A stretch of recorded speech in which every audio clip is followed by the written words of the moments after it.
কিশোরগঞ্জের ইটনার মনু মিয়া এক ব্যতিক্রমী জীবন কাটিয়েছেন। দীর্ঘ ৫০ বছর ধরে তিনি ৩,০০০-এর বেশি মানুষের শেষ ঠিকানা কবর খুঁড়েছেন। কারো মৃত্যু সংবাদ পেলেই নিজের ঘোড়ায় চেপে ছুটে যেতেন কবরস্থানে। বিনা পারিশ্রমিকে করতেন এই কাজ। ৬৭ বছর বয়সী নিঃসন্তান এই মানুষটি নিঃস্বার্থ সেবার এক উজ্জ্বল দৃষ্টান্ত। তবে জীবনভর অন্যের কবর খুঁড়তে গিয়ে নিজের শরীরের দিকে খেয়াল দেননি। নানা জটিল রোগে আক্রান্ত হয়ে সম্প্রতি তিনি শয্যাশায়ী। ভর্তি আছেন রাজধানীর একটি বেসরকারি হাসপাতালে। মনু মিয়ার সঙ্গী ছিল তার প্রিয় ঘোড়াটি। জমিতে চাষের কাজ করে সেই ঘোড়া কিনেছিলেন তিনি, যা তাকে দ্রুত কবরস্থানে পৌঁছাতে সাহায্য করত। কিন্তু বাড়িতে মনু মিয়া ও তার স্ত্রীর অনুপস্থিতিতে সেই ঘোড়াটিকে নির্মমভাবে হত্যা করেছে দুর্বৃত্তরা। মিঠামইনের একটি মাদ্রাসার পাশে ঘোড়াটির মৃতদেহ পাওয়া যায়। শরীরে ধারালো অস্ত্রের আঘাত।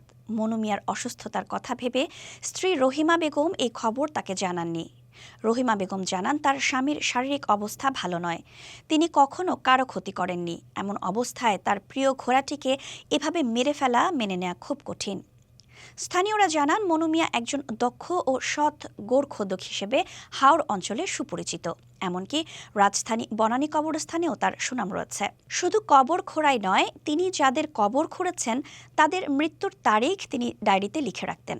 মনু মিয়ার প্রতিবেশীরা এই ঘটনায় তীব্র নিন্দা জানিয়েছেন এবং অপরাধীদের দৃষ্টান্তমূলক শাস্তি দাবি করেছেন। পুলিশ জানিয়েছে, অভিযোগ পেলে তারা প্রয়োজনীয় ব্যবস্থা নেবে। মনু মিয়ার এই সংকটকালে তার প্রিয় ঘোড়াটিকে হারানো সত্যিই বেদনাদায়ক। তার নিঃস্বার্থ সেবা হয়তো অনেকের কাছে অজানা ছিল, কিন্তু এই ঘটনা সমাজের বিবেককে নাড়া দিয়েছে। স্থানীয় জনগণের আশা, মনু মিয়া দ্রুত সুস্থ হয়ে উঠবেন এবং এই ঘটনার বিচার হবে।